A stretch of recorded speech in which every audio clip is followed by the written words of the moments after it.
Hi everyone, we are back for another Inventory Hive live stream. We haven't done one of these for 2 or 3 weeks now, Alex, I believe. What we thought we'd do something different this time is get a bit of a special guest along with us. So I read an article probably about 4 weeks ago, and it came from a snippet that you put in, Jack. Actually, it was about bills included tenancies and why they're important and the pros and cons. So we thought it'd be a good idea just to jump on a quick live stream just to discuss that really. So that's why we've invited the legend that is Jack from Billing Better. So Jack, I know you're laughing your head off already. You can't wait to get your words in. So yeah, do you want to do a quick introduction of who you are and what you do basically? So Yeah. Thanks, Mitch, and thanks for having me, guys. yeah. Jack, I'm the founder, CEO at Billing Better. Here to help, I guess, initially tenants to set up their bills when they move into a new home, but now we work with lots of letting agents and build to rents, and delighted to be here. So thanks for having me. I'll No be honest, problem. I was quite excited because it means I get to dilute Mitch a little bit and have a special guest join us for the conversation today. Yeah, I think people are getting bored of me and Alex every 3 or 4 weeks. That's Sure why we We pulled brought names out Jack, the hat, yeah, and Jack was we brought first. Jack Ray Yeah, in to add a little spice to that. yeah, One honour. yeah, absolutely. So, and Alex, if you want to introduce yourself as well, I'm sure most people know who I was you going are to say, anyway. for those that haven't watched our stream before, Alex from Inventory Hive, head of our build to rent team here. So a slight overlap with Jack, hence why I've still joined the session. Obviously, Billing Better assist with bills on build to rent sites, and I sort of oversee the reporting side of things from condition and cleanliness. Nice. So, obviously, ever since the energy crisis and the hike in energy bills over recent months, it's quite a hot topic as such. A Where prominent one, definitely. is it worth? Definitely prominent, yeah. So it's whether are tenants asking for more landlords or agents to provide bills included tenancies, etc. So obviously, Jack, you come across a lot of agents and landlords in your industry. So what's the general feeling that you're coming across, and what do you think are the main Yeah. pros and cons and such? Okay, yeah. So I guess, like you say, super interesting timing around bills included. I saw an article a couple of weeks ago that the BBC had done about it, saying that renters were looking for bills included more than ever. Rightmove have said that it's the top searched for term by renters. So yeah, very interesting. I guess what I'm always quite keen to do is to kind of separate this concept of bills included and unlimited energy. I think that they're two Yeah, different things, because people typically want a bills included experience in order to have a single monthly payment for all of their, household expenditure. Now, unlimited energy is often kind of slotted in there to provide that fixed fee approach, but because of the cost of energy, agents and build to rent operators, they now see that as such a high cost that it's pricing their units and properties out of the market when they're competing against other units. So yeah, um, so I think I think that's how I would always start. That there are unlimited energy options out there, and we actually do it ourselves. But I think there's also an option here to kind of distinguish bills included and the fact that you can go either way. You can have unlimited energy and it is genuinely one fixed payment, or it's not unlimited. You still get the single monthly payment, but you can fluctuate based on your payment can fluctuate based on your use. So is there an element sometimes of misunderstanding between its bills included and that meaning unlimited then? yeah. Absolutely. That's a It's very it's common. almost like going on holiday of all inclusive. And then you're limited to 6 drinks when you go to Spain. Yeah. Yeah, yeah. You can't have a little cocktail at lunch. You don't want that. If I can't have a cocktail, I'm not going. It's actually an interesting one because obviously build to rent operators and obviously everyone's trying to be more energy Yeah. conscious and be more green. But if it's like unlimited energy, then it can almost Yeah. incentivize like wastefulness, especially by tenants. Like they'll go out, So I'll just leave the yeah. lights on because it's included, or 100%. like 100%. turn the heating on full So blast, etc. how So do yeah, how obviously we've highlighted sort of an element of just look out for that there. But how do Yeah. you handle the sort of the differences with those, Jack? Yeah, so I guess it comes down to kind of an education piece, right? So where we have unlimited households that use that tariff, we still monitor the energy usage, and where we recognise there's significantly high usage, basically getting beyond the levels of what is normal, then we do step in and communicate and say, look, you are using way more. There are things that can be done, right? In terms of, we've looked to kind of partner with Ecology, who are they provide like carbon offsetting and other kind of things that look to help you with your green credentials, if you like. So there are things that we've done where we can work out, okay, how much carbon does the average home use? How much carbon does a home use if they've got an unlimited tariff, knowing that people are going to use a little bit more because of that, peace of mind. And then therefore, what kind of offsetting projects can we get involved in to kind of, deal with that, and then bake that into our costs. And there's a conversation around greenwashing, and like it's not exactly sort of a straightforward thing, but I think there's that as an option, and we're doing that quite heavily. But I think it's that combination approach of educating people, but also accepting that having one fixed payment is actually quite a luxurious thing in a cost of living crisis where people are looking to budget as best they can. I was about to come on to that, because it's tenants are trying to be more conscious budget wise, and if they know exactly what they're paying out in 1 month rather than fluctuating every month, then surely it will help them from a budgeting perspective. I think as well, on that note as well, you've got less risk of missing a payment. So you might, for those that don't have direct debit set up, for example, you go, right, my rent's due on this date, my council tax is due on this date, then I've got electric on that date, gas on that date, water on that date. Obviously they might all still align, but if it's in one concise payment, you've got less chance of missing it, less chance of repercussions, and then equally think about credit score as well. Like, have you hit your payments? Yes. Like, you haven't missed one to then that have a detrimental effect. I think that's probably a big pro of it. Yeah, exactly. And that, to be honest, that's exactly why I set up Billing Better, because I remember, my I sound like I'm on the Billing Better side here. Alex, you need to change your subtitle to not head of Billing Better fan. Yeah. No, that's why, because I remember, a number of years ago where I was living in a non-bills included house, and I would have my rent that went out on the first, and then all these different staggered direct debits coming out for the rest of the month, and not knowing how much I actually had in the bank to kind of pay for whatever I wanted to pay on. That was ultimately where it came from, and that is kind of this like financial health, financial anxiety, I guess, is kind of like where it comes from. It's like, if you have bills included, that that's your one payment and everything's sorted. I guess, there becomes then another question around how agents and build to rent operators actually offer this out to their renters, particularly, as I touched on before, like in a scenario where they don't want to do it anymore, because typically bills included means the landlord, the agent, or the build to rent operator is the one who's liable for paying the bills. So that's where it's now tricky, because tenants want it, residents want it, but they don't want to offer it because of the costs are so high. Which I guess, without dropping a hook too much, that's kind of where we're coming. But yeah, that's shameless plug there. But yeah, it also puts that responsibility, like you touched on it there, Jack, like it puts responsibility on the landlord then. Like, the landlord is then responsible for paying the bills and keeping the meter readings up to date, for example, and everything's all connected and working properly. So that's almost taken out the tenant's hands as well. So exactly.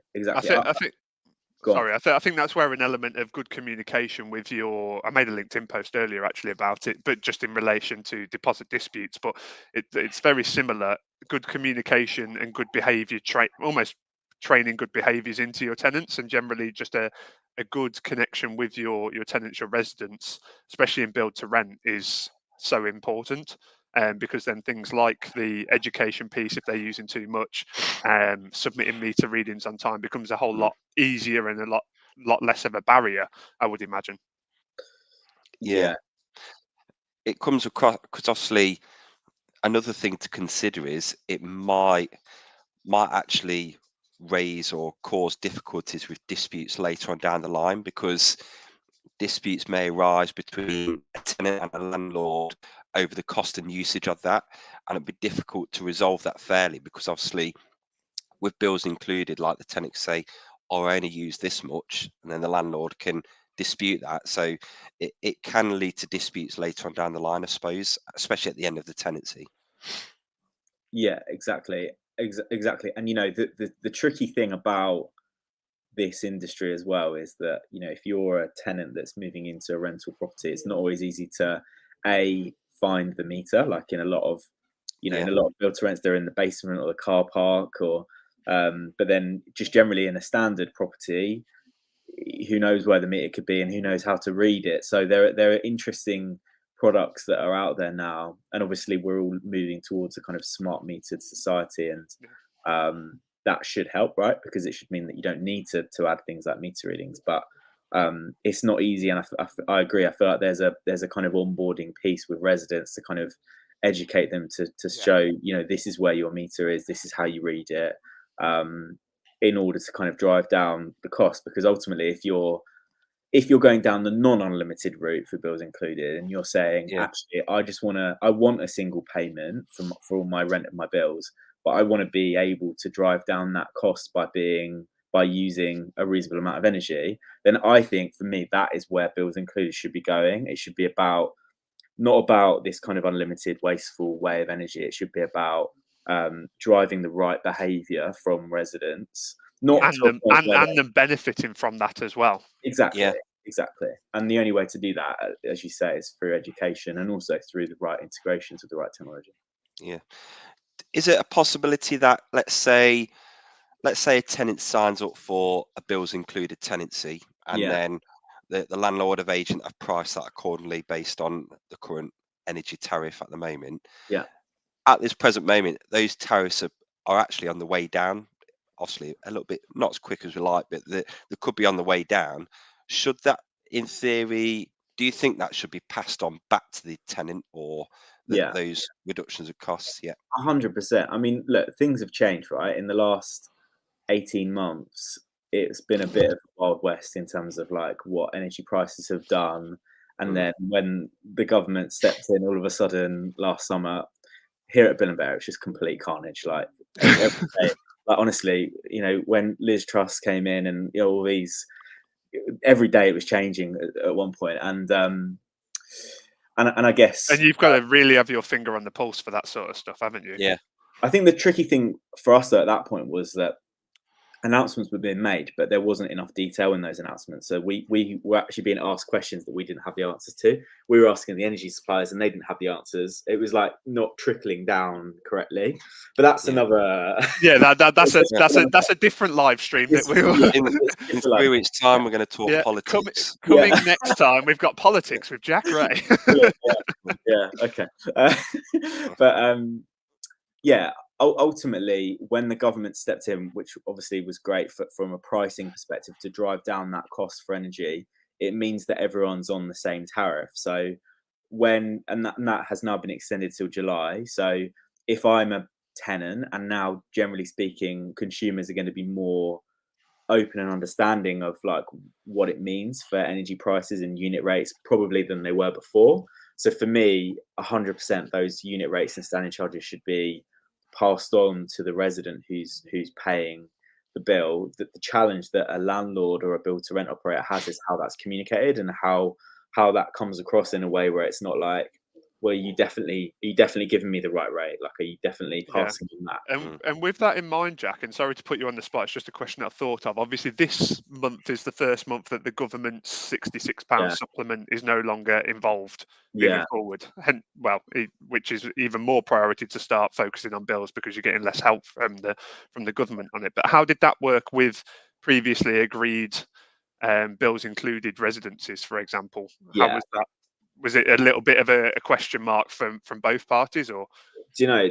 And that's another scenario. that's a whole other It's, better live stream? the reason why is because some energy suppliers would give it as a credit. Some energy suppliers would deduct it from your direct debit. So it was a real challenge, actually, and still is a bit of a challenge for us to implement that and make sure that that's being communicated correctly. Because ultimately, you need to see the benefit of that £67, and you either need to see it on as like a line item on your energy bill to say this is your balance minus your £67, therefore your balance is this.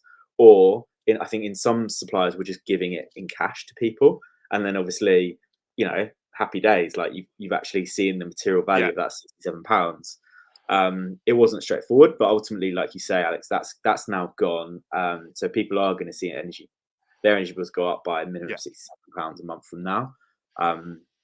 And I guess, to your point, Mitch, around prices coming down, like there's all sorts of things circulating about what the prices are going to look like in July, and switching, returning, that kind of thing. I think OVO have started to push out some tariffs, which look really good. I think they've pushed one out that's less than the government tariff, which is amazing. So it feels like things are moving in the right direction, and ultimately we're now going to be in a more kind of educated state of energy, which I think is great for everyone. So I suppose another thing that might get overlooked is also when say if you do agree bills included or bills not, and something that may get overlooked is whether that's actually written in the tenancy agreement, because obviously people have a template tenancy agreement as such, and it might be an easy thing to do is not get that included. So again, that comes back to the dispute side of thing, of making sure the tenancy agreement's up to date and you've got agreed cost and everything. So make sure it's all detailed in there correctly. Otherwise, it can sting the agent or the landlord at the end of the tenancy again. And I've seen that done in two ways, right? So on a build to rent level, I've seen it done where each quarter the usage is reconciled, and then the payment amount can go up or down based on usage in a bills included scenario. I've also seen in tenancy agreements where there's a fair usage policy, and you have kind of these limits, and then once you've exceeded those limits, you basically pay an extra bill at the end of your tenancy. So you're right, Mitch, it has to be in the tenancy agreement. It just comes down to the kind of technical infrastructure that the landlord or build to rent or agent has to be able to dynamically increase or decrease based on usage, and that typically is a hard thing, because if I'm an agent, I don't really want to be going through spreadsheets and working out usage. I want to be letting more properties, right? So it's tricky, but you're right, it has to be in there, and it has to be absolutely watertight as well. And communicated effectively as well. Yeah, absolutely. So I think that pretty much comes towards the end of our live stream. We try and book in about 20 minutes just to break up the day, and little nuggets of information as well. Jack, it's been very helpful having you on here. Pleasure. Probably learned more in that 20 minutes than in the last 3 years, I think, about bills included and stuff. So, that's because you sit and watch BBC News every day, mate. yeah, that's true. No, thanks a lot, Jack. I appreciate you joining us on this live stream today, and we was on about this before we went live, that we'll all be exhibiting at the UK Build to Rent Fair in 20th of April, so 20th of April. Just under 3 weeks. We'll all be so there. if anyone's attending that, obviously pop over to Inventory Hives or Billing Better stand, and we'll happily share more details. Preferably both. Or both. Great. Jack, do you know what stand number you're on? Off the top of your head? Not off the top of my head. No, I'm sure we would have done everything we can to be as close to you guys as possible. Ironically, that's what everyone said. They said, "Can we be near Inventory Hive?" So I heard there was a whole mailbox for those requests. They insisted that we go in the middle just so that everybody's got some gravitational pull around us. You see. That makes sense. No, if anybody that's watching this is attending the UKAA Build to Rent Expo in a couple of weeks, obviously stop by our stands and say hello and learn a little bit more. It'd be great to see you. Brilliant stuff. Again, Jack, thanks for your time today. And if anyone's got any questions, just let us know or pop them in the comments. And yeah, we'll get back to you. Thanks again, everyone. Cheers. Thanks, guys.